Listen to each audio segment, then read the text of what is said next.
Buongiorno a tutti. Sono le 12 in punto, come sempre siamo davvero puntuali, sempre. Giovedì 11 novembre, stiamo insieme fino alle 13:30, vi do già le coordinate, quindi un'ora e mezzo da trascorrere in compagnia per vedere quali sono gli aggiornamenti ovviamente sulla situazione Covid, ma anche insomma oggi una giornata che ci porterà fuori dallo studio e andremo a parlare di tradizioni contadine. Insomma, oggi è il giorno di San Martino e quindi anche questo è davvero un giorno legato al nostro passato, ecco, possiamo dire, per cui fra poco usciremo, andremo da Alex e Giuliano che ci porterà a fare davvero un tuffo indietro nel tempo e andremo a scoprire quello che è un po' una caratteristica di tutta la nostra regione, queste tradizioni e non solo, queste tradizioni contadine, dicevo. E purtroppo, insomma, la notizia di oggi è che i contagi sono cresciuti ancora in Veneto, è stata sfondata la barriera un po' anche psicologica dei 1000 contagi in un giorno. Sono davvero tanti, quindi ovviamente le autorità sanitarie ma anche la politica insomma sta cercando di trovare la strada giusta per limitare i contagi, anche se gli ospedali ancora reggono l'urto bene, però siamo tutti un po' preoccupati, come ovvio, come normale. Allora, prima di insomma uscire, andare, come dicevo, da Alex Giuliano, ma andremo anche a Padova, a Vicenza, insomma le altre nostre redazioni che ci racconteranno un po' com'è andata. A proposito di Covid, ieri il presidente del Veneto Luca Zaia ha fatto il punto della situazione, si è parlato anche di scuole, insomma andiamo un po' a ripercorrere la giornata di ieri nelle parole del presidente Zaia. La preoccupazione c'è, i nuovi contagi in Veneto crescono e anche velocemente. L'arrivo dell'inverno e del freddo poi porterà tutti a stare di più al chiuso con i relativi pericoli sanitari. Quanto ai non vaccinati, in Veneto sono il 15%, quasi 600.000 persone in età lavorativa. Non vaccinarsi è consentito, ricorda Zaia, manifestare anche, ma allora bisogna essere prudenti. Vediamo un sacco di cittadini senza mascherina ed è il vero problema. Cioè abbiamo un 15% della popolazione che per diversi motivi non ha la vaccinazione, non intende farsela e in un regime di libertà vanno rispettati, ma che comunque debbono quantomeno portare la mascherina. Mi preoccupa, perché tu puoi manifestare ma almeno mettiti la mascherina. Il rischio di nuove restrizioni esiste, quello di tornare in zona gialla anche, sebbene al momento siamo lontani da questa ipotesi. L'appello è quello di non abbassare la guardia. Intanto nelle terapie intensive i numeri sono cresciuti, i ricoverati sono per il 73% non vaccinati, per il 27% vaccinati. Per verificare la protezione dei vaccini dai casi gravi, i numeri vanno letti così: su 1 milione di abitanti c'è un ricovero tra i vaccinati e 23 ricoveri tra i non vaccinati. Sono morti 84 non vaccinati e 17 vaccinati. Nella fascia tra 60 e 69 è morto un solo paziente con Covid, contro 27, scusate, un solo paziente vaccinato contro 27 non vaccinati. Nell'ultima settimana, a partire dai primi novembre, abbiamo avuto una risalita anche piuttosto brusca che ci ha riportato ai livelli che avevamo a settembre.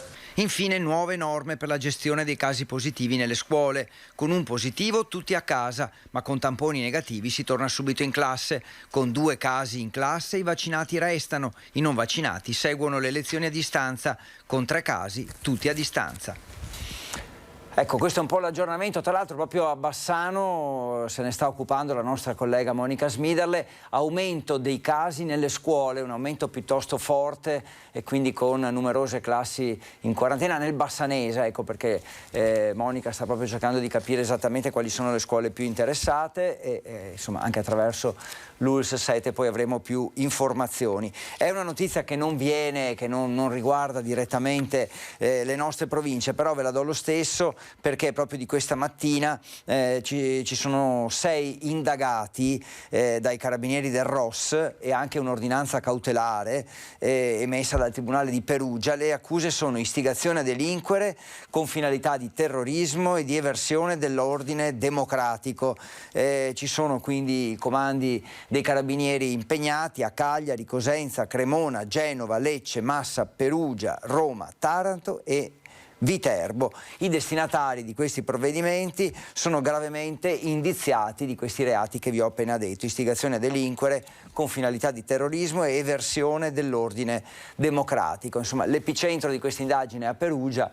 Poi ne sapremo di più nel corso della giornata. Insomma, do anche lo spunto a voi magari per informarvi, ecco, se siete interessati, anche non necessariamente dagli organi di informazione veneti, perché stiamo parlando di qualcosa che va al di là dei confini regionali. Tra poco torniamo a parlare di Covid, vi dicevo dei 1000 casi superati, poi vi mostro anche il grafico. Prima cambiamo argomento, usciamo e andiamo sull'altopiano di Asiago. Ci sono gli studenti che sono preoccupati perché prendono l'autobus a Gallio, quindi parliamo appunto di altopiano, la mattina per andare a scuola. Al ritorno l'autobus si ferma ad Asiago e non a Gallio, quello delle 13:30. Ci sono un po' di problemi.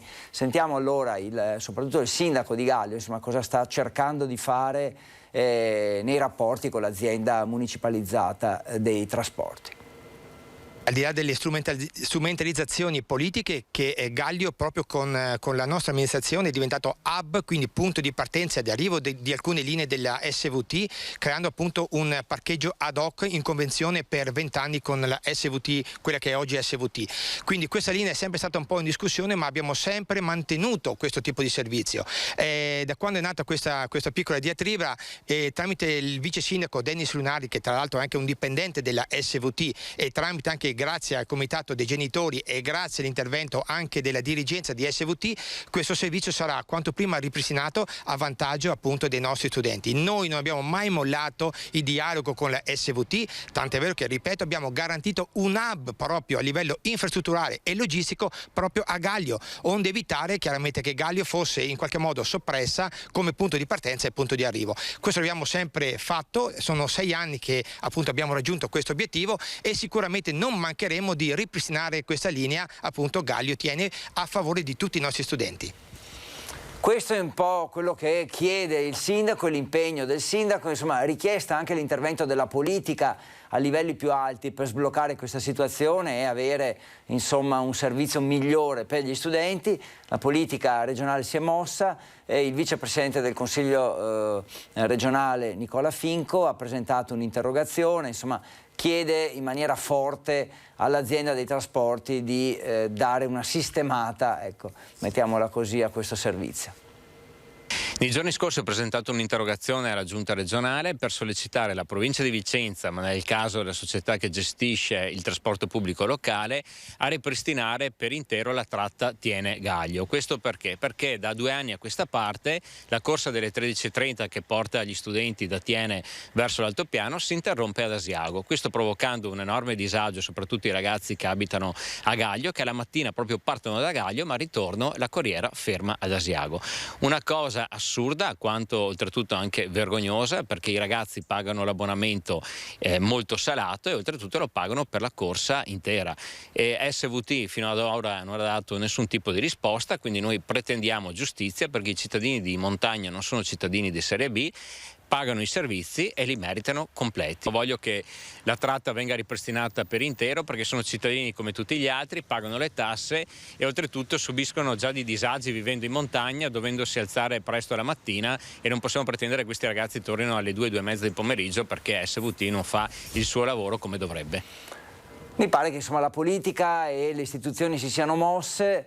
Stiamo in attesa, torneremo a verificare nei prossimi giorni se ci sono variazioni e quindi miglioramenti, perché è ovvio che si deve migliorare, altrimenti non avrebbe senso questo intervento e questo impegno da parte delle istituzioni e della politica.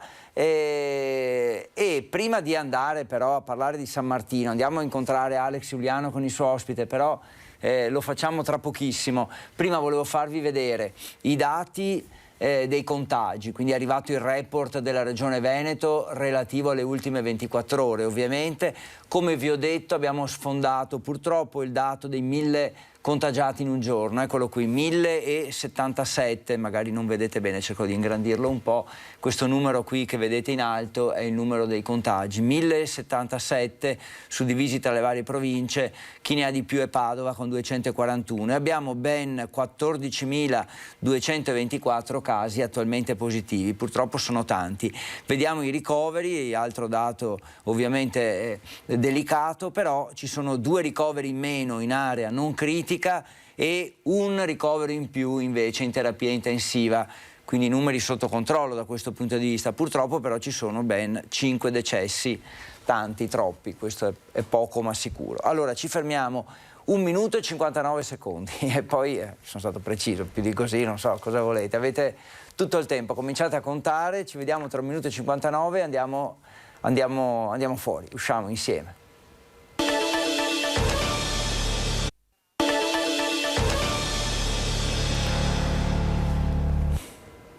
12 e 12 minuti, oggi è l'11 novembre, quindi festa di San Martino, ognuno di noi ha dei ricordi legati a questo, quindi vediamo invece che cosa succede dalle parti di Alex Giuliano. Buongiorno Alex, ben trovato. Buongiorno Federico, raccontaci dove sei. Se io ti dico San Martino, cosa ti viene in mente? No, cosa ti viene in mente? Se ti dico San Martino, cosa ci racconti tu e dove sei? Soprattutto una bella barchessa vedo alle tue spalle. La location è suggestiva e adesso scopriamo anche dove ci troviamo e perché ci troviamo proprio qui. Oggi festa di San Martino, una festa che in molti conoscono, ma forse non tutti ne conoscono la storia e tutte le tradizioni. Una storia che parte, pensate, nel 335 con Martino, che era un soldato dell'impero romano. Celebre è la sua immagine di lui che si taglia con la spada il mantello per darlo a un mendicante infreddolito. La leggenda vuole che in quel momento smise di piovere, smise di far freddo, spuntò un sole come quello che c'è adesso qui a Romano d'Ezzelino, ed ecco che nacque così poi il detto dell'estate di San Martino. Insomma, il mendicante trovò conforto e riparo, Martino si convertì al cristianesimo rivedendo poi Gesù nelle sembianze di quel mendicante. Una storia affascinante, ma è una delle tante leggende, delle tante tradizioni che ruotano attorno alla festa di San Martino. Noi siamo qui oggi in Villa Negri a Romano d'Ezzelino, dicevamo una location suggestiva, significativa, e a spiegarci il perché c'è il sindaco di Romano d'Ezzelino, Simone Bontorin. Buongiorno sindaco. Buongiorno a tutti i telespettatori, buongiorno ai nostri concittadini che già conoscono questo territorio, questo splendido monumento a quella che è la nostra storia rurale. Qui dietro alle mie spalle il corpo della Villa Negri, mentre qui ci troviamo proprio nella barchessa che fino a qualche decennio fa avrebbe ospitato proprio oggi i mezzadri che venivano a rendicontare quella che era l'annata rurale e che proprio oggi si concludeva con quelli che erano i contratti che duravano di anno in anno, dall'11 di novembre all'anno successivo. Insomma, un giorno importante per il calendario non solo dei contadini, ma poi scopriremo, insomma, tante attività confluivano proprio in questa data, l'attività dei tribunali, dei parlamenti, eccetera, eccetera. Alle nostre spalle, sindaco, però vedo che c'è una persona che ha delle valigie, sta traslocando. Cosa sta succedendo? Assomiglia a Roberto Popi Frison, che è un esperto di storia e di tradizione. Vediamo se è proprio lui. Che cosa sta facendo? Sì, sono Roberto Popi Frison, figlio di Carlo, e sto facendo San Martino. Far San Martino vuol dire traslocare. Vuol dire che nel mio caso non è andato il conte, il proprietario della casa, non è rimasto soddisfatto del mio lavoro di un anno, e io come mezzadro devo trovarmi un'altra destinazione. Ma io sono furbo, io mi ero già preparata, perché il Castaldo mi stava un po' antipatico. Il Castaldo è il segretario del signor Conte e voleva sempre fare gli interessi in modo eccessivo, anche perché lui è un po' aretto anche al Castaldo. E allora sono andato, sai, perché in questo periodo, in questi giorni, una volta veramente ce n'erano tanti di fittavoli che si spostavano nelle varie proprietà e cercavano ovviamente prima si procuravano il lavoro e si era andata a formare anche una figura particolare, il mediatore dei boari, colui che un po' faceva da ufficio di collocamento dei vari mezzadri. Far San Martin, ma perché proprio questo periodo? Perché l'anno agrario, nelle ritualità agrarie, ha un suo inverno che non corrisponde proprio a quello che siamo abituati. Si inizia il 1° di novembre ai Santi e poi termina con la Candelora. A San Martin l'inverno Sevisin, a Candelora dell'inverno Semofora e poi via via tutte le ritualità. Ma è proprio nel giorno di San Martin che possiamo dire definirlo il vero capodanno agricolo, il capodanno dei contadini. Durante l'ottavario, che sono gli 8 giorni di preghiera che culminano col giorno dei morti, e durante l'ottavario si è seminato il frumento. Questo è messo lì sottoterra e poi si dà avvio appunto all'inizio di quello che sarà il nuovo anno. Un San Martin che comunque dovrà avere una sua ritualità anche nelle procedure. Infatti prima di ciappar cavesa della fattoria, cioè prima di prendere in carico la stalla, il fittavolo andava ad ispezionare. Roberto, noi non ti facciamo scappare perché insomma abbiamo visto che avevi le valigie, ma tranquillizziamo i nostri telespettatori perché Federico ci ricollegheremo più avanti per continuare a parlare delle tradizioni di questa giornata. Probabilmente ci ritroverete senza giacca perché effettivamente rispettando la tradizione dell'estate di San Martino comincia a fare parecchio caldo. Se hai qualche domanda, Federico, guarda, siamo a tua disposizione, se no solo fra per poco sapere rimanete... fino a quanti anni fa, diciamo, questa era la procedura diciamo che veniva adottata, cioè fino a quanti anni fa si faceva tutto questo?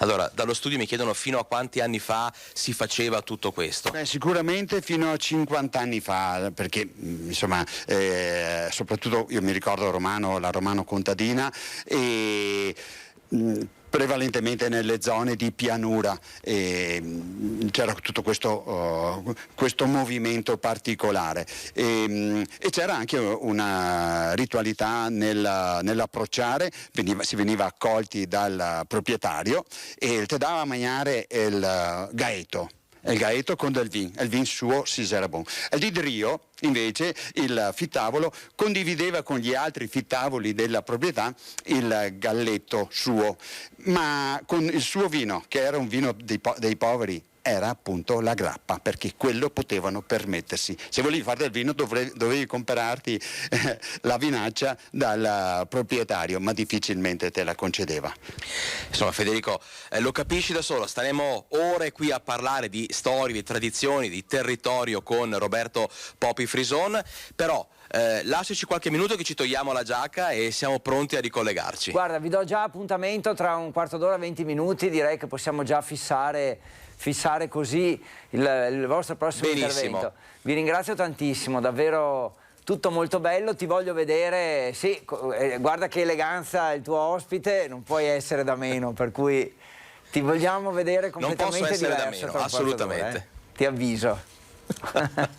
Grazie ad Alex e a Popi Frison, torneremo tra poco a Romano, nella barchessa dove ci raccontano i nostri ospiti la festa di San Martino, l'estate di San Martino, le usanze di San Martino, il mondo agricolo di qualche anno fa. Ovviamente il nostro compito fino alle 13:30 è quello di tenervi aggiornati. Questo era un salto nel passato, rimaniamo nel presente e poi vi ricordo che tra una mezz'ora andremo anche a Padova e Vicenza per vedere com'è la situazione da quelle parti. Stiamo parlando dell'impennata di contagi purtroppo che salgono ancora in Veneto. La cronaca ieri ci ha portato a un atterraggio di emergenza in pratica di un parapendista che è finito però contro un furgone, quindi cronaca comunque insomma che in un certo senso è andata bene a Borso del Grappa. Vediamo un po'. Forse una corrente d'aria oppure una semplice distrazione. Fatto sta che un parapendista tedesco di 56 anni durante la fase di atterraggio a Borso del Grappa è finito contro un furgone in sosta. Sul posto sono intervenuti i sanitari del SUEM 118 di Crespano. L'uomo ha riportato un trauma alla schiena ed è stato portato in pronto soccorso a Castelfranco Veneto per gli accertamenti del caso. Eccoci qua, tornati in studio. Allora, 12:22, avete visto dove ci ha portato la cronaca. Dicevo dei casi Covid, torna a superare dopo mesi quota 1000, la quota psicologica dei 1000 casi giornalieri la Regione Veneto. Nelle ultime 24 ore 1077 con 5 vittime, numeri che confermano quindi questa diciamo famosa, tra virgolette, quarta ondata di cui stiamo parlando insomma in queste ore, in questi giorni. Altre notizie che arrivano da nord-est, direi che a parte questa del Covid ovviamente ci sono anche altre notizie e stavo cercando purtroppo la notizia drammatica che ha visto nella notte la scomparsa dell'assessore alla sicurezza del Comune di Venezia, Silvana Tosi.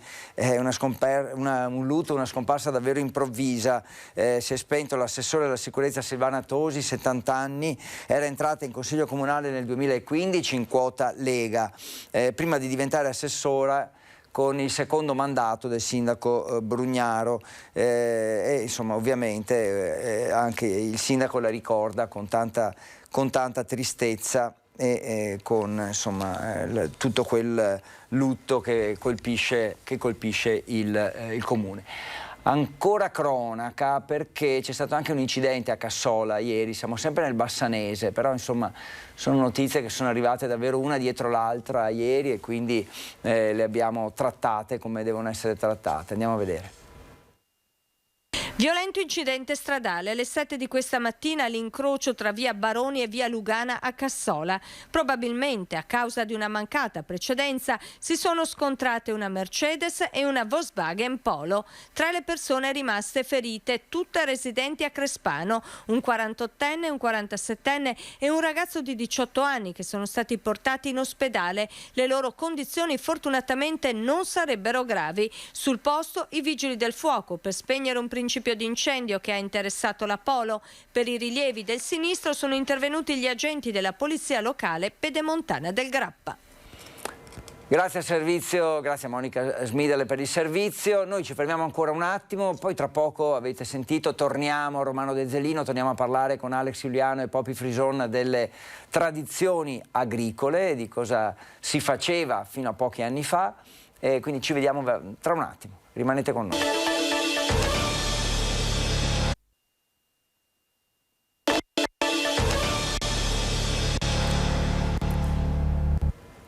12:28, siamo insieme da una mezz'ora, rimarremo insieme fino alle 13:30. Stiamo parlando di Covid, ma stiamo parlando anche di San Martino.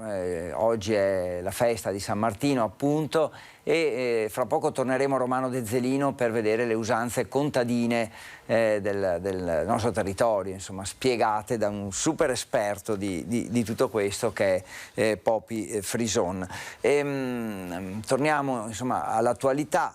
Tra l'altro c'è un'inchiesta che ha portato all'arresto di un medico a Ravenna e che è partita dalla procura di Belluno, da dove un uomo, un Novax, padre di una minorenne, aveva portato la figlia a Ravenna proprio dal medico ora finito in carcere. Una trasferta per aggirare la vaccinazione. Esami clinici hanno accertato che la ragazza non aveva sviluppato alcun anticorpo dopo la vaccinazione e anche altri pazienti appena vaccinati erano nella stessa condizione. Quindi, secondo le verifiche della squadra mobile di Ravenna, il medico aveva ritirato 15 flaconi di vaccino Pfizer per circa 90 dosi, ma insomma in realtà sembra che ne avesse vaccinati falsamente di più. Ecco, questa è un po' la situazione, ve l'ho ricordata perché l'indagine è partita, come dicevamo, da Belluno, quindi dal nostro territorio. È di queste ore la stretta, chiamiamola così, il giro di vita, ecco come si dice, da parte del Ministero dell'Interno nei confronti dei cortei, delle manifestazioni nei centri cittadini, non solo le manifestazioni Novax e no Green Pass, ma un po' per tutte le manifestazioni, nuovi divieti, cioè non si potrà più manifestare in corteo nei centri storici, e in queste ore un po' in tutte le città ci sono i comitati per l'ordine e la sicurezza pubblica che sono in corso nelle varie prefetture con i questori e i rappresentanti delle forze dell'ordine. Nelle prossime ore, caso per caso, ogni città valuterà come fare, ma di certo non si potrà più manifestare in centro con cortei. Ecco, proprio per questo motivo abbiamo chiesto, insomma, nelle nostre città qual è un po' la reazione a questa notizia. In particolare sentiamo quello che hanno detto i trevigiani. Prendere una contromisura per prudenza, non sarà per sempre, speriamo, ma si deve fare.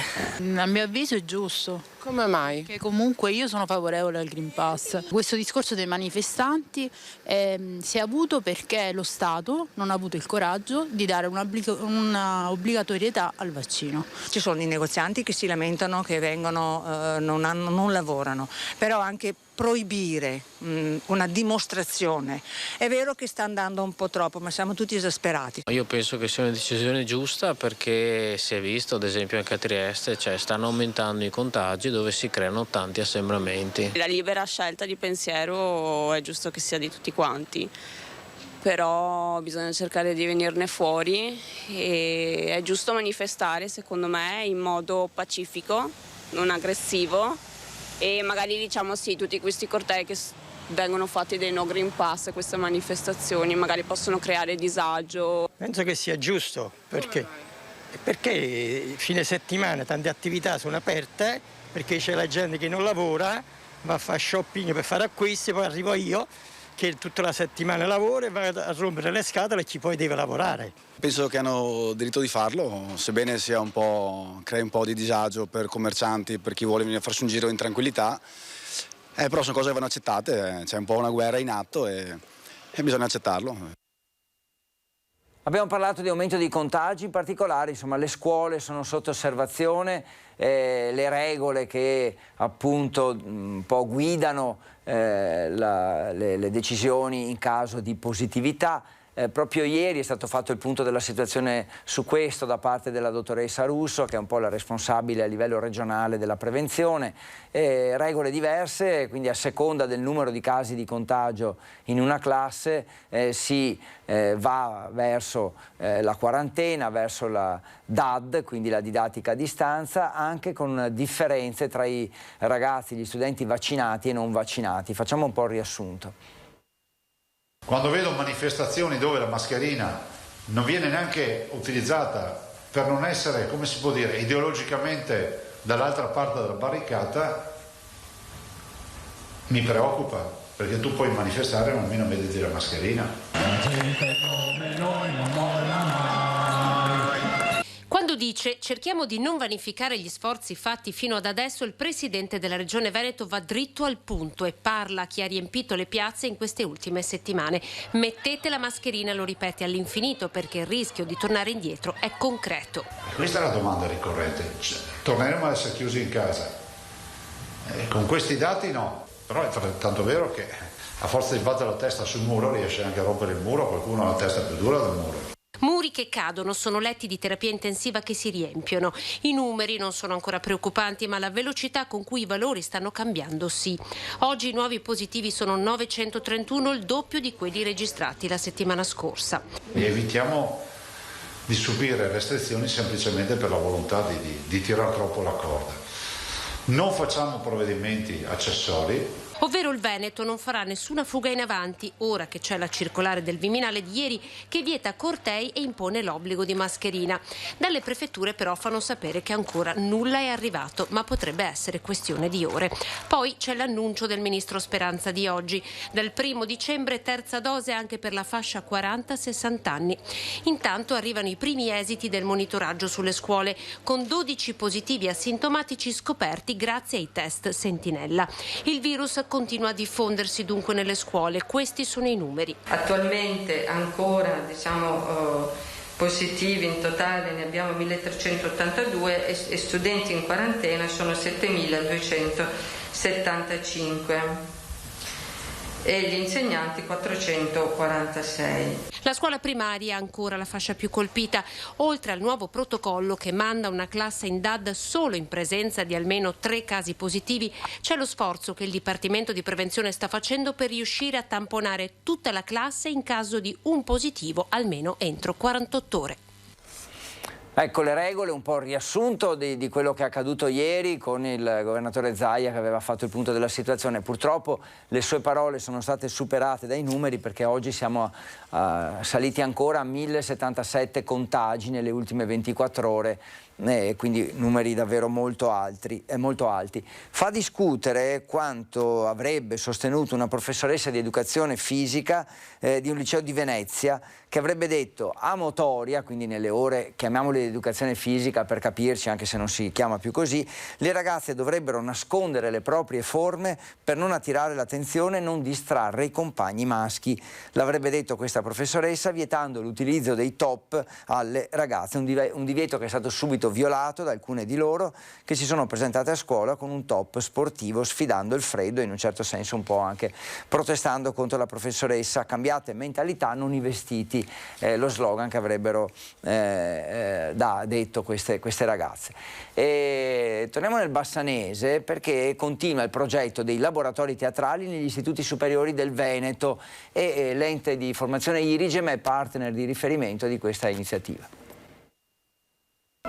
Continua il viaggio negli istituti superiori della provincia attraverso una serie di laboratori teatrali per ritrovare quella socialità a cui studenti e famiglie hanno dovuto rinunciare a lungo.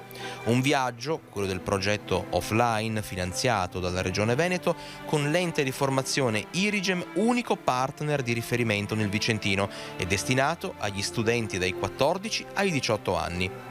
Nella sede Irigem di Bassano del Grappa sono partiti gli incontri con le classi terze di acconciatura ed estetica, fra l'entusiasmo e la curiosità dei partecipanti. Lavoreremo partendo dal sé, da ciascuno di loro, per poi fare il passo verso l'altro. Quindi ci sarà anche un concordamento con quanto deciso con gli insegnanti, ci sarà un lavoro sulla consapevolezza di ciascuno di loro. Si gioca molto perché recitare è giocare, to play, dicono gli inglesi, ed è tramite il gioco teatrale che si riattivano delle consapevolezze proprie e nei confronti degli altri e dello spazio.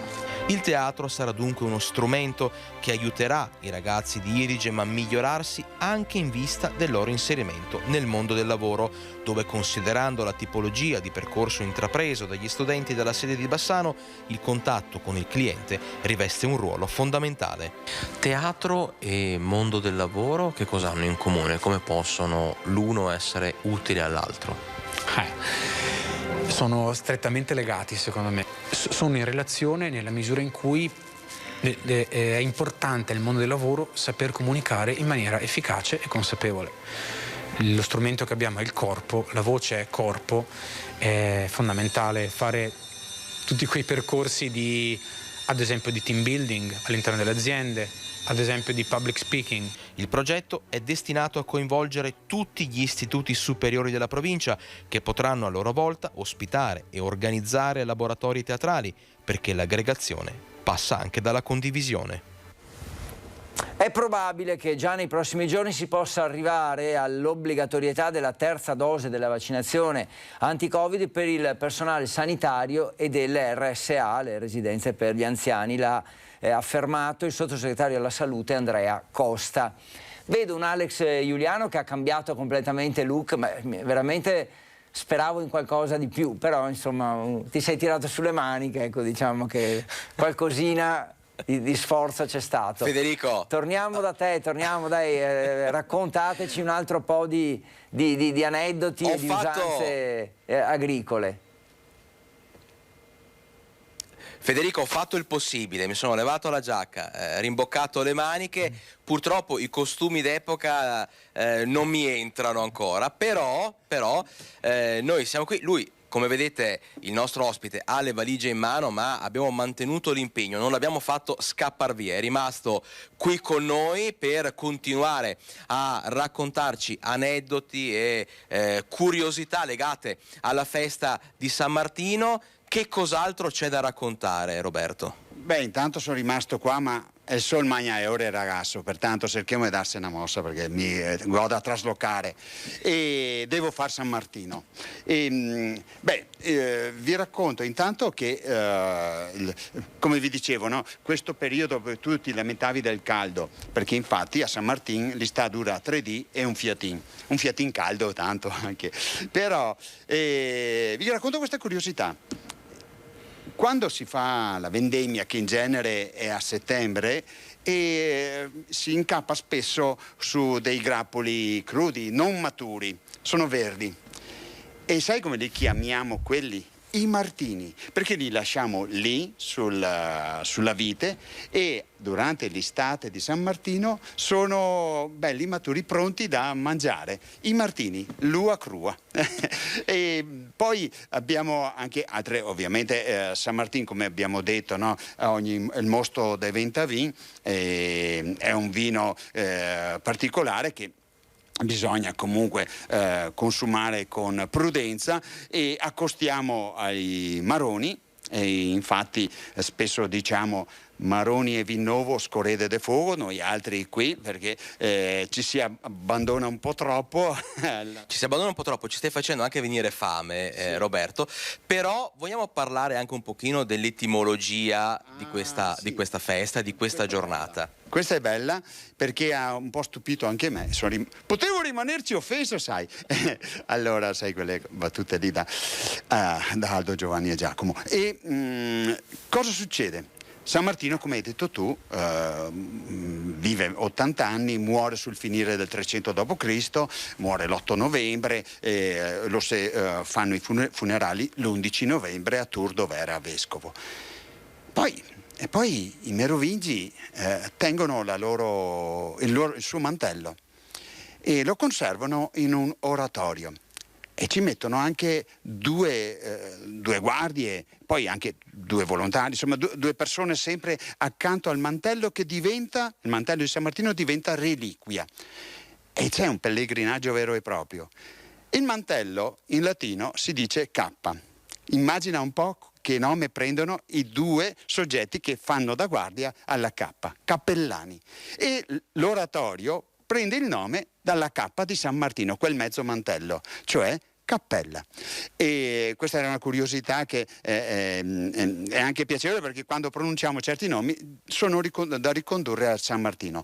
San Martino, protettore dei vinaioli, ovviamente, dei mendicanti, secondo tradizione, e anche dei viaggiatori.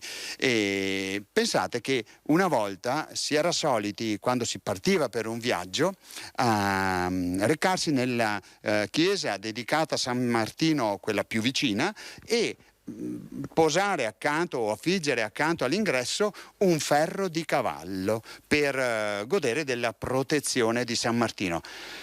San Martino ancora una volta diventa un po' l'elemento di trapasso tra l'anno vecchio e l'anno nuovo, un po' come il dio Giano, il dio bifronte, quello delle due facce, no? L'alfa e omega, che si facevano i fuochi a Giano agli inizi dell'anno solare e infatti da qui diventa poi gennaio. Ecco, insomma, Federico, un tuffo nella storia, nelle tradizioni, nelle curiosità, si mischia un po' di leggenda, di etimologia, di tradizione. Se hai qualche tua curiosità, noi abbiamo Roberto Popi Frisone a nostra disposizione anche per un terzo collegamento in cui andremo poi un po' a chiudere il cerchio su tutti gli aneddoti e le cose simpatiche da sapere legate sempre a questa festività. Guarda, vorrei chiedere prima di salutarvi se ci ricorda, perché prima l'ha accennato, il discorso del trasloco, cioè che diciamo il nobile o il proprietario non era d'accordo su come aveva gestito quest'anno di raccolti, di semine, insomma di gestione del terreno. Se ci dice cosa succedeva, cioè praticamente quando il proprietario non era contento veniva costretto ad andarsene il mezzadro, se ci ripete questo concetto che è importante. Allora, dallo studio ha colpito particolarmente l'immagine evocativa di noi con le valigie, perché volevano che tu raccontassi di nuovo la procedura, insomma, del padrone che insoddisfatto costringeva poi il mezzadro, il contadino di turno a fare le valigie e ad andarsene via. Questo avveniva in genere tramite, per interposta persona, qual era il Gastaldo che è il segretario del conte, e era lui che teneva sott'occhio tutto quanto ed era lui che stabiliva i vari le quote, le decime da versare. La cosa comunque era tutta figlia delle regole di San Martino, di questo contratto. Tu calcola che ad esempio quando si insediava il nuovo fittavolo ci si metteva d'accordo, però così, mica conosco tutta la terra, i segreti di sto appezzamento, no? E allora, una volta usciti dall'inverno, dalla Candelora, arrivava il giorno di San Valentino, il 14, e là cominciavo a rivedere alcuni accordi con il Castaldo per dirgli: guarda, non mi va bene perché secondo me quel terreno non produce tanto raccolto, ho sentito dire che pertanto ci siamo accordati per una quantità eccessiva di messi da darti, e poi si arrivava alla fine di novembre. Una cosa invece in particolare, ci si raccomandava di prendere accordi anche per quanto riguarda la prole. Un fio in più e se bocchi in più da sfamare, e vuol dire meno raccolto che metegno mi come signor Poron. Come vedi, insomma, c'è un mondo da scoprire, Federico. Sì, Alex, grazie ancora a voi, davvero bellissimi i racconti. Ci vediamo tra un quarto d'ora per chiudere un po', come avete detto, il discorso e a chiudere la festa di San Martino. Grazie. A dopo. A tra poco, rimanete lì con le vostre valigie, mi raccomando, non muovetevi assolutamente. Tra poco, tra l'altro, andremo a Padova, ci fermiamo solo per un attimo, poi rimaniamo poco qui in redazione, in studio, usciamo subito.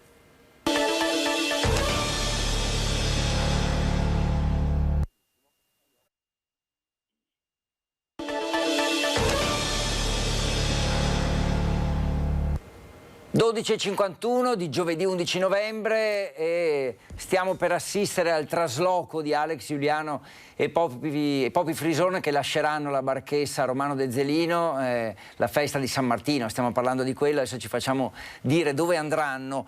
Vi segnalo che intanto la terza dose è stata ricevuta dal 30% degli operatori sanitari in Italia, solo una settimana fa la percentuale era del 18%, quindi numeri che aumentano e si potrebbe andare verso l'obbligatorietà. E sempre il vice ministro Costa dice che parliamo dei cortei, delle manifestazioni che da oggi avranno regole più precise, e dice Costa che bisogna convincere chi protesta perché la minoranza non può ostacolare, non c'è supporto scientifico nelle posizioni dei Novax e quindi bisogna, insomma, che anche loro collaborino di più con la scienza. E domanda d'obbligo, Alex e Popi, dove andrete, visto che il Conte non ha cambiato idea, vi insomma, conferma che non vi vuole più come contadini alla barchessa di Romano De Zelino, e quindi dove andrete? Federico, siamo riusciti nell'impresa di farci cacciare nel giro di un'ora, quindi il Conte si è stancato di noi, spero non i telespettatori, mi auguro veramente di no, perché questo collegamento così un po' ironico è servito anche per raccontare una parte delle nostre tradizioni, della nostra storia. Ci vedi con le valigie in mano perché stiamo per andare finalmente a mangiare vino e castagne, giusto? No? Magari. Però abbiamo iniziato questo collegamento parlando della leggenda di San Martino, parlando del famoso taglio del mantello.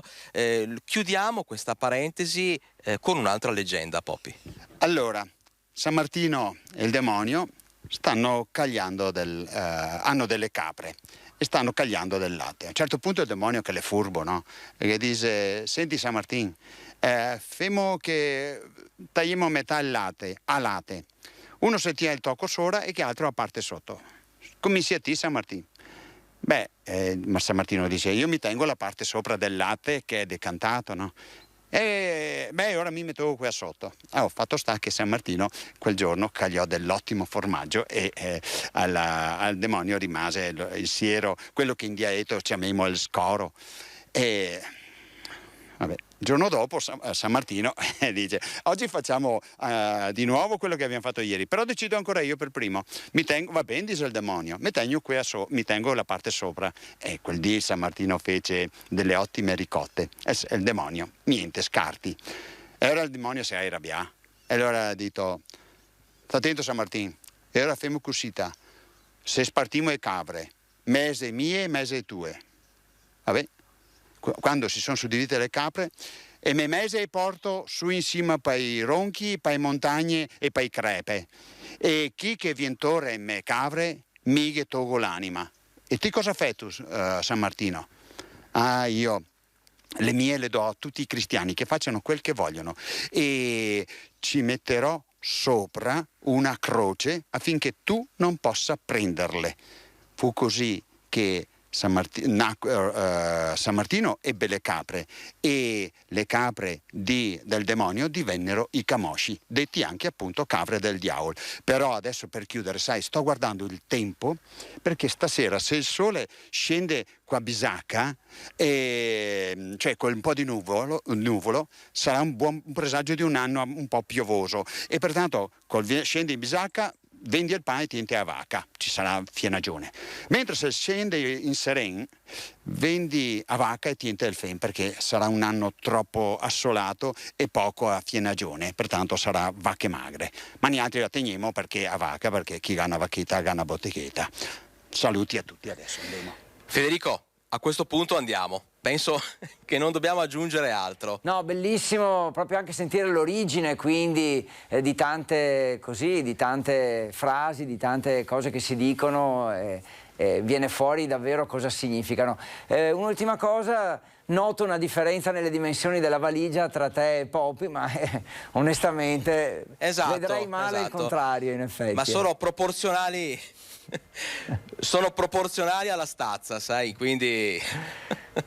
Scherzo naturalmente, davvero grazie a te, grazie a Poppy Frison, siete stati preziosi, grazie a tutti simpatici voi. Grazie e anche a Roberto Frison. ci avete dato tante informazioni. Buona giornata, ci vediamo poi in redazione, grazie a Poppy Frison e buon rientro, buon trasloco anche ad entrambi. Eccoli qui, sono partiti, se ne vanno a piedi, ce n'è di strada da fare per entrambi, vabbè.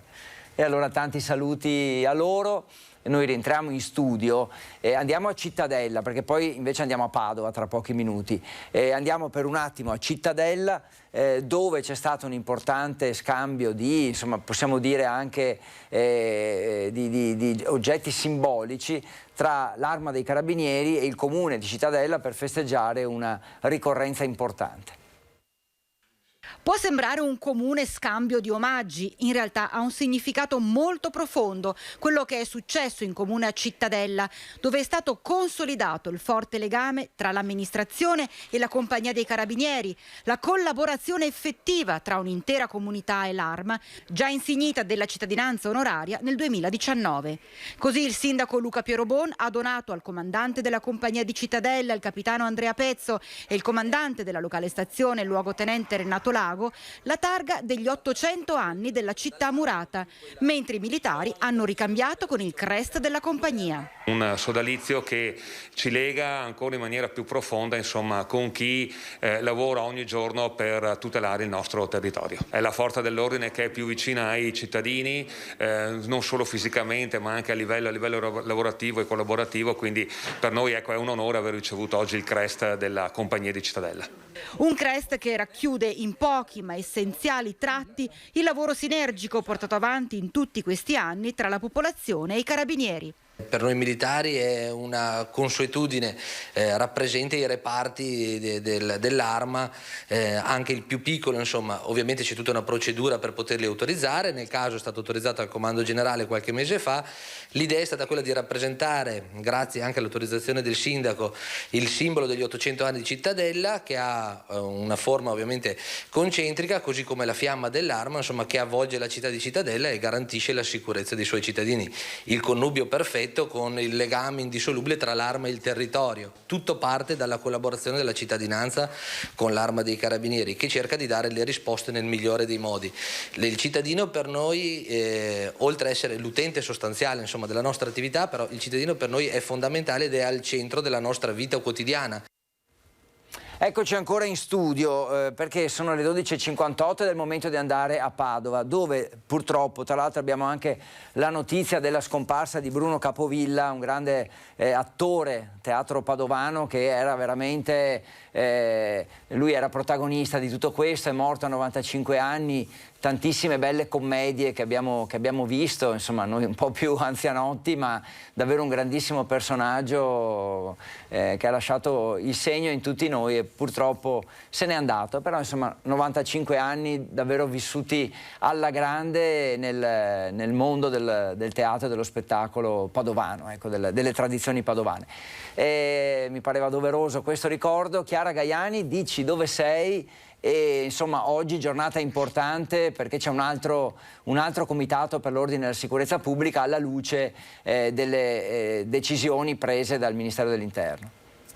Sì, buongiorno Federico, Buongiorno. Mi trovo nel centro storico della città, a ridosso della nostra redazione, perché tra un po' ci muoveremo per andare in prefettura, dove alle 14 il prefetto di Padova ha convocato una conferenza stampa per raccontarci quali saranno le decisioni assunte, che penso le stiano assumendo proprio in questi minuti le autorità cittadine riguardo alle manifestazioni No Pass. Padova è stata al centro di un grande dibattito in questi giorni perché è sede da luglio di una ventina di queste manifestazioni. Martedì sera l'ultima l'abbiamo seguita con i nostri colleghi e ci hanno anche raccontato insomma l'intenzione da parte degli organizzatori di scendere non più in corteo ma con una sorta di corteo improvvisato con le auto. Le reazioni in città sono state abbastanza secche e anche precise. No, non si può. Se la richiesta è quella che arriva dai commercianti. Ne approfitto, Chiara, per far vedere le immagini dell'altra sera che hanno girato Luisa Bertini e Francesco Ratai. Vai.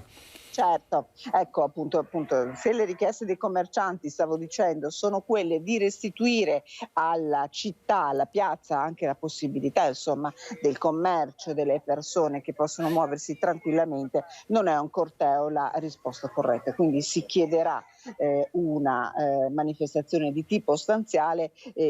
Il sindaco Giordani avrebbe già pronto un'ordinanza che proprio vieta l'uso di alcune piazze cittadine, quelle che sono state usate in questi mesi, e quindi parliamo di Prato della Valle, di tutta l'area del Listone, di Piazza Duomo, ma vedremo appunto quali sono le decisioni che verranno assunte nel corso di questa riunione così importante, che di fatto insomma è stata rimandata di giorno in giorno. Le autorità cittadine sono tornate a vedersi anche ieri pomeriggio, una sorta di filmata grigia, quella che era uscita, in attesa anche di una direttiva precisa dopo l'annuncio da parte del governo di alcune limitazioni a queste manifestazioni. Non dimentichiamo che il sindaco è anche responsabile per quanto riguarda, diciamo, il discorso sanitario in città, per cui qualche strumento sicuramente ce l'ha anche lui. Le immagini che abbiamo visto erano di larga Europa, quindi veramente in pieno pieno centro. Quindi ti chiedo un commento su Giordani, sul sindaco, ma anche non so se si è parlato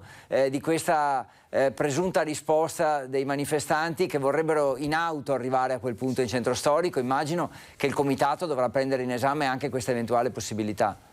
Sì, infatti dicevo, sulle auto è arrivata già in parte una risposta da parte dell'amministrazione per bocca dell'assessore Bonavina, che di fatto insomma rispedisce al mittente quella che è l'iniziativa, ma vedremo che mediazione si sarà trovata all'interno del Comitato per la sicurezza e l'ordine pubblico, che deve comunque garantire anche la libertà di espressione a questi cittadini. Il sindaco Giordani l'ho visto all'interno insomma di un altro momento, anche poc'anzi, poco prima che andasse al Comitato per la sicurezza e l'ordine pubblico, ha ricordato quello che dicevi tu, Federico, ovvero io sono responsabile della sicurezza pubblica. Ricordiamo che la scorsa settimana al Comitato per la sicurezza e l'ordine pubblico è stato invitato anche il dirigente generale dell'ULSS 6 Euganea, Paolo Fortuna, che ha fatto il punto proprio sul numero di contagi.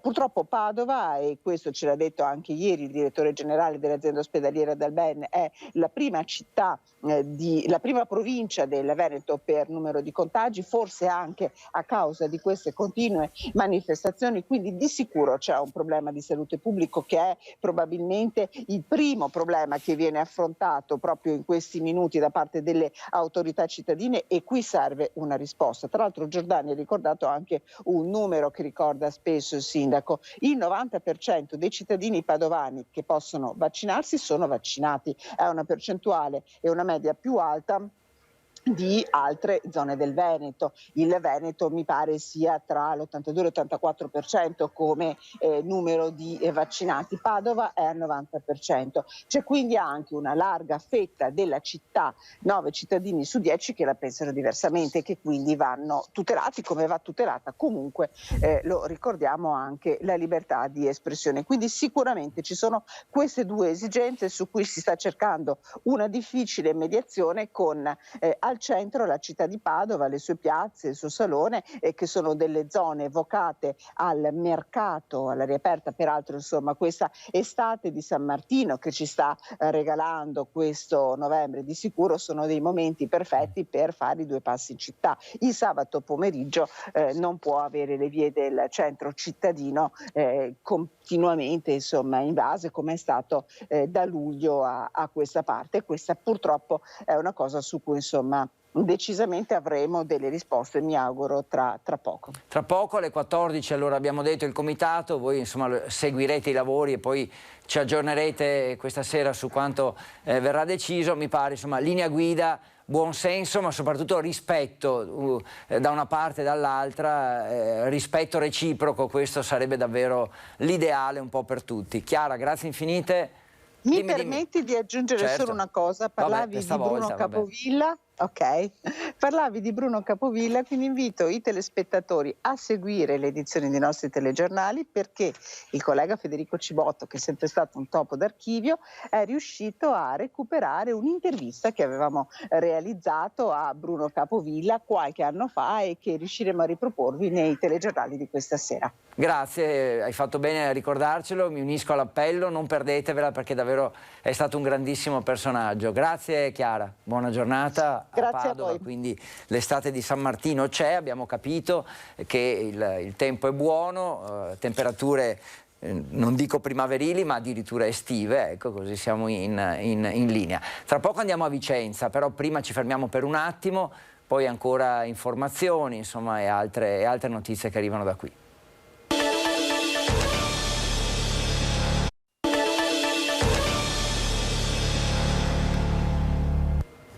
Tra pochissimo andiamo a Vicenza, sono guardo l'ora, 13:09, fino alle 13:30 comunque siamo qui insieme, quindi non andatevene, ci mancherebbe altro, è ancora presto anche per mangiare, per cui state con noi. E vi porto però, prima di andare a Vicenza, da Luisa Bertini, andiamo per un attimo, veramente un minuto poco più, nell'Alta Padovana, San Martino di Lupari, comune che punta sulla sicurezza stradale dei ciclisti, quindi una serie di progetti proprio per sostenere quella che ormai insomma non è una moda ma è quasi una necessità che viviamo tutti i giorni. Importante la bicicletta in qualunque stagione dell'anno, l'importante è in sicurezza, con massimo rispetto tra pedoni, ciclisti, automobilisti. Ognuno deve rispettare gli altri e tutti correre in strada in sicurezza.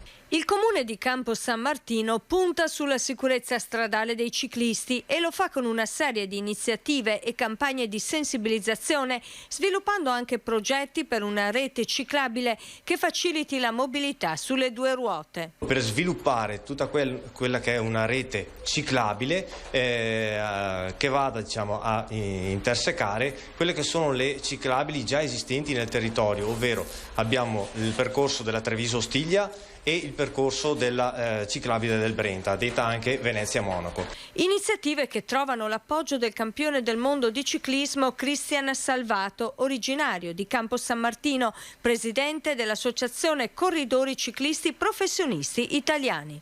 Noi da anni che appunto con l'iniziativa del 1,5 metri che il Comune ha portato anche nel territorio comunale, che è di sensibilizzazione del rispetto del ciclista, non è tanto il 1,5 metri del sorpasso, ma è per dare un segnale di rispettare l'utente più debole, che possono essere anche i pedoni. 15,7 chilometri, cosa sono, dite voi? 21 minuti di tragitto. È chiaro che non vi dice niente, ma ho detto San Martino di Lupari, invece era Campo San Martino, quindi ho confuso i comuni. Volevo dirvi che sono entrambi nell'Alta Padovana, ma in realtà qui eravamo a Campo San Martino. San Martino di Lupari, dove ero io, è a 15 km. Luisa Albertini è a Vicenza, che quindi è un po' più a nord-ovest rispetto a questi due comuni.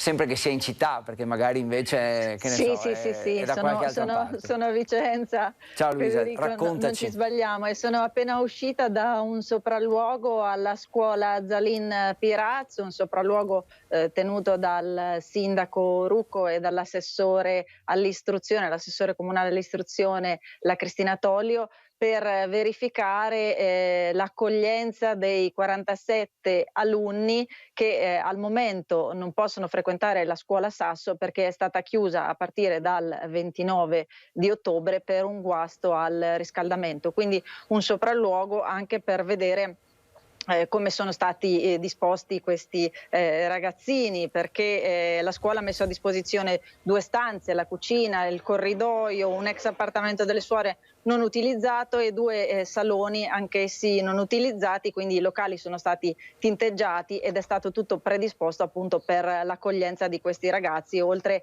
al materiale che è stato trasportato dalla scuola Sasso alla scuola Zalin Pirazzo, che verosimilmente li accoglierà fino a febbraio. Dico fino a febbraio perché nel frattempo l'amministrazione comunale sta iniziando a svolgere anche i lavori proprio per mettere a punto il riscaldamento alla scuola Sasso e proprio a questo proposito ieri la Giunta ha approvato la variazione di bilancio con la quale sono stati impegnati 144.000 euro, questione della quale si è occupato il collega Daniele Garbin in un servizio.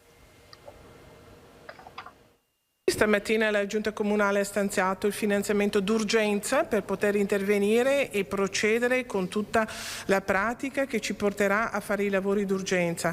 Era un impegno dato ai genitori della scuola Nerina del Sasso e anche evidentemente alla scuola di Ospedaletto che sta ospitando. L'impianto di riscaldamento completamente da rifare della scuola di Bertesinella ha costretto l'amministrazione comunale ad agire in tempi brevissimi. Un grave imprevisto a cui nell'immediato si è data continuità di servizio agli utenti in un altro plesso, quello di Ospedaletto, ed oggi si è riusciti a ricavare i fondi necessari per le opere da realizzare con una variazione di bilancio. Abbiamo reperito 300.000 euro, utilizziamo tutto l'avanzo amministrazione, 76.000 euro, e spostiamo un mutuo di 100.000 euro a favore della piscina CONI di Vicenza. Quindi dobbiamo intervenire sull'impianto elettrico e sull'impianto antincendio.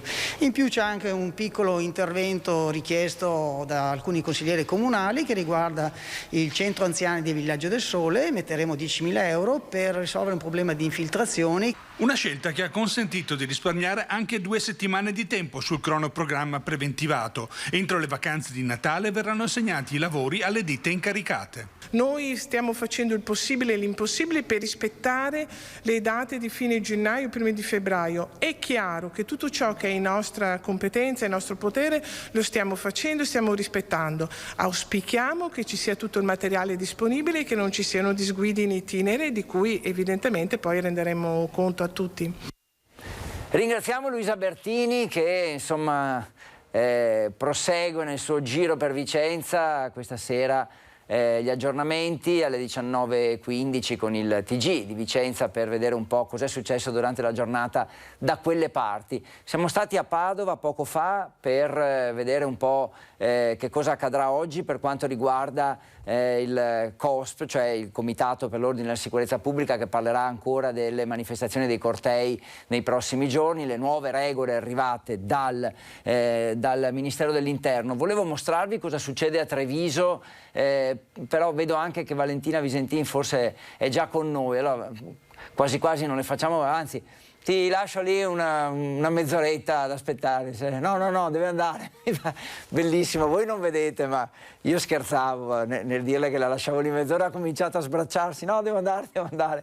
Evidentemente ci sono altri appuntamenti. Allora dai, non facciamo perdere tempo a Valentina, scusate, oggi sono un po' così, un po' strambo. Valentina Visentin da Padova, torniamo seri e raccontaci un po' che giornata è. Ovviamente insomma abbiamo sentito la Chiara per quanto riguarda la parte relativa al Comitato per l'Ordine Pubblico. Tu di cosa ti stai occupando?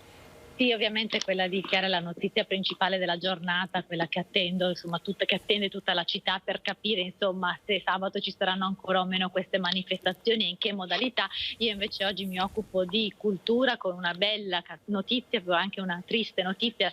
Parto con la triste notizia che purtroppo è mancato all'età di 92 anni il regista teatrale Bruno Capovilla, molto noto perché sapeva a memoria il teatro di Goldoni, ma anche per aver scritto 60 opere teatrali tutte in dialetto padovano, quindi una figura importante della cultura padovana. Lo ha ricordato anche l'assessore alla cultura di Padova Andrea Colasi, che ha detto senza ombra di dubbio il comune organizzerà un momento di un omaggio a questo grande artista che purtroppo è scomparso, ma che ci ha lasciato una grande eredità per il teatro in lingua ecco, ho detto padovana. 95 anni, prima mi sono sbagliato. No, 92. Sì, ho sbagliato io. E invece la bella notizia che riguarda invece l'arte e la cultura è che tornano le grandi mostre a Padova e al centro San Gaetano, dove mi trovo in questo momento, perché viene rinnovato il sodalizio tra il comune di Padova e il curatore d'arte Marco Goldin dopo la grande mostra su Van Gogh, che ahimè è stata molto penalizzata dalle chiusure imposte dalla pandemia. Marco Goldin torna a Padova con una mostra dedicata alla pittura romantica, si intitolerà Storie di luna e poi di sguardi e di montagne, dal romanticismo a Segantini. Verrà inaugurata il 29 gennaio, quindi all'inizio del 2022, e resterà qui al San Gaetano fino al 5 giugno del 2022. Una grande mostra che porterà opere da tutta Europa, e soprattutto sono capolavori che arrivano dalla Fondazione Oscar Reinhardt. Ci saranno pittori appunto del calibro di Segantini e Giacometti, il padre dello scultore Alberto Giacometti, ma anche di grandi pittori internazionali tedeschi, svizzeri e austriaci come Caspar Friedrich, che sono i principali esponenti della pittura romantica europea. Quindi un'altra grande mostra che verrà inaugurata qui a San Gaetano, dove vi ricordo, tra altre cose, domenica invece è stata inaugurata la mostra dei disegni Andrà tutto bene, inaugurata dal presidente Zaia, che appunto ha portato qui a San Gaetano tutti i disegni raccolti e fatti dai bambini durante i mesi del lockdown.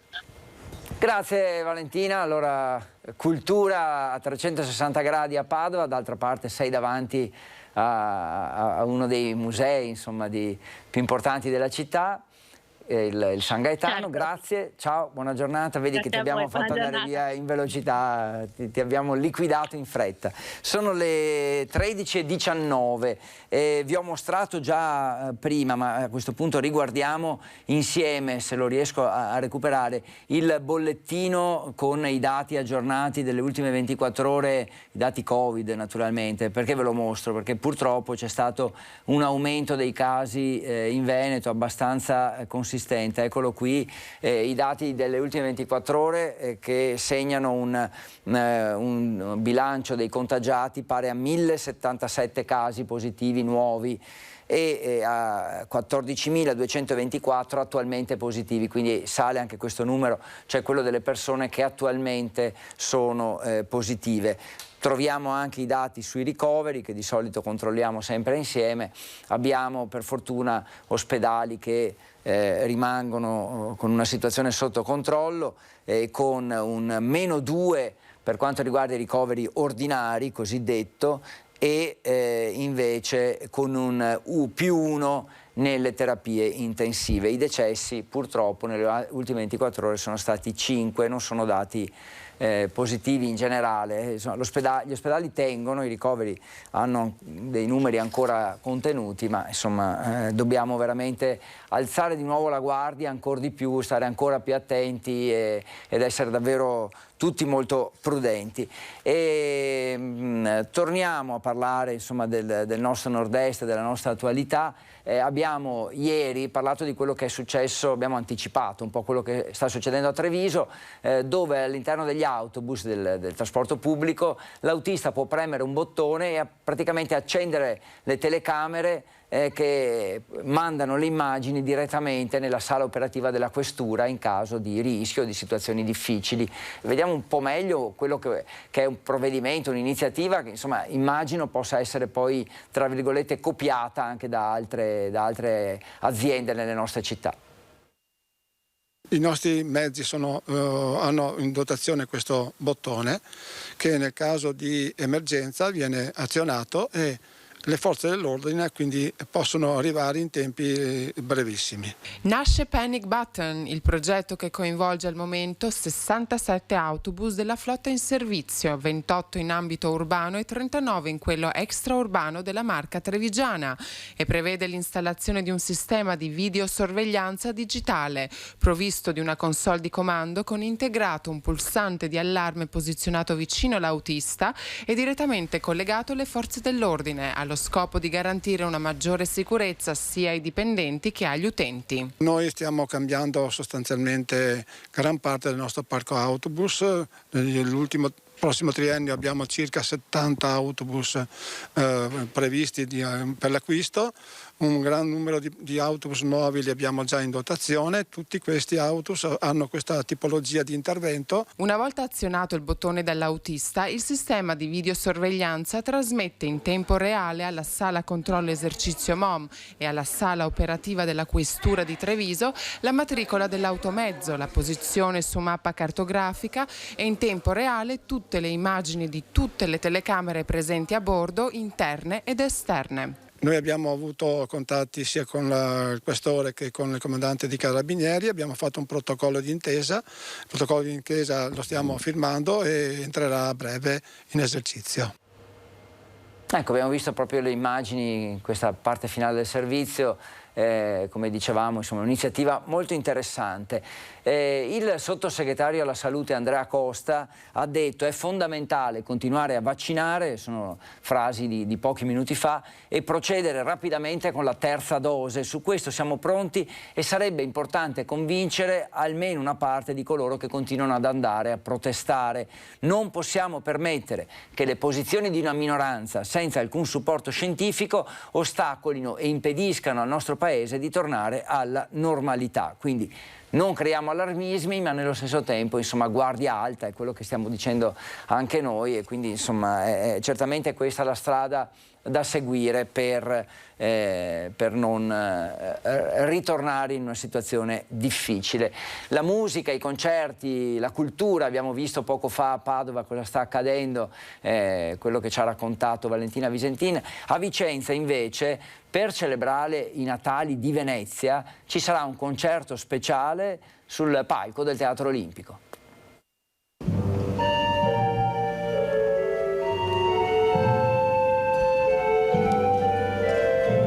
Al Teatro Olimpico le prove del concerto per festeggiare i 1600 anni della nascita di Venezia. Rappresenta il culmine di una serie di eventi in corso in questi giorni per ricordare i Natali gloriosi della Serenissima. Chiude una delle maggiori celebrazioni dell'anno nei 1600 anni di Venezia, e lo facciamo con questo concerto qui al Teatro Olimpico con la presenza di un illustre ospite, direi, di livello internazionale, che è il maestro Wayne Marshall. I Natali celebrati sono quelli di Venezia. Perché si è scelto proprio Vicenza in questa occasione? Il fatto della candidatura di Vicenza capitale della cultura nel 2024 per noi è un obiettivo che va perseguito, aiutato e portato, diciamo, a casa. Quindi metteremo un ulteriore tassello di quello che Vicenza riesce a fare, a produrre nell'ambito culturale. Tra l'altro questo spettacolo sarà ripreso da una rete internazionale che si occupa d'arte, che poi lo rimanderà in Italia, in Francia, nell'Europa centrale, Germania, Paesi Bassi soprattutto, quindi anche un momento di promozione della cultura veneta e di Vicenza, per anche far magari arrivare qualche persona incuriosita del fondale del Teatro Olimpico.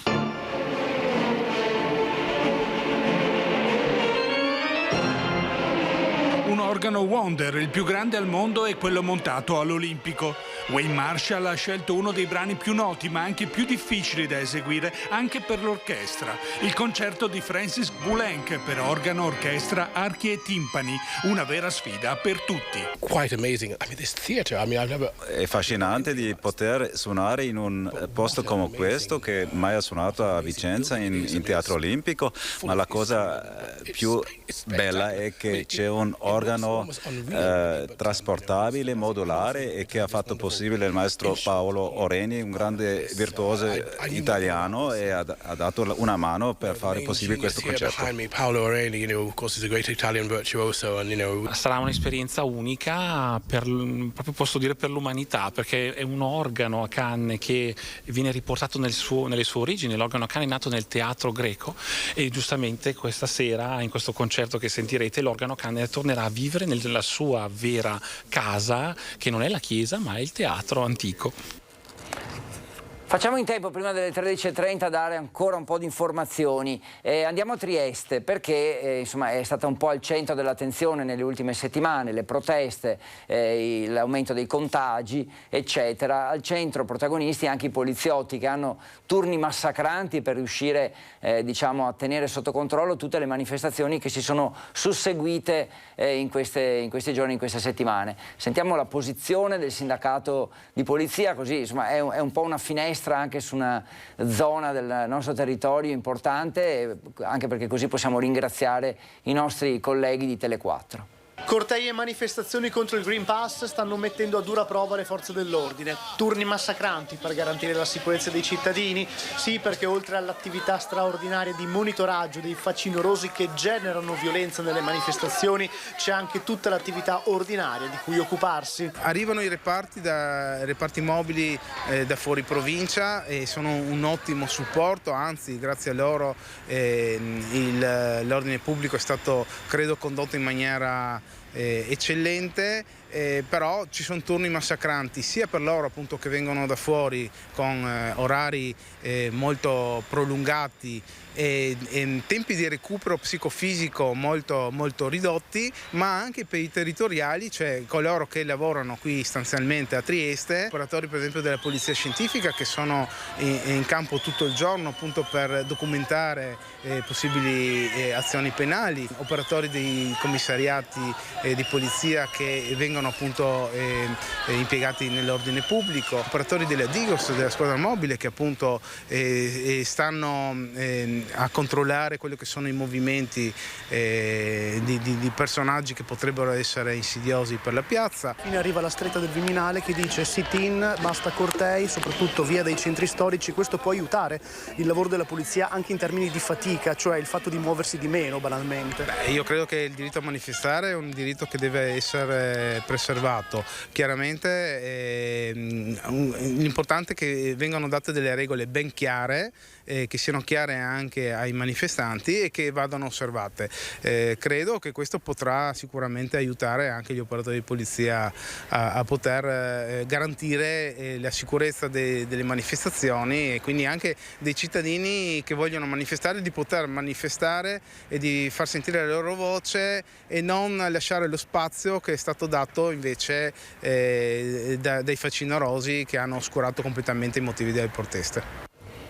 Da Trieste rientriamo in studio qui a Rete Veneta e io sinceramente non mi sono nemmeno accorto che è passata un'ora e mezza, siamo stati insieme dalle 12 fino alle 13:30.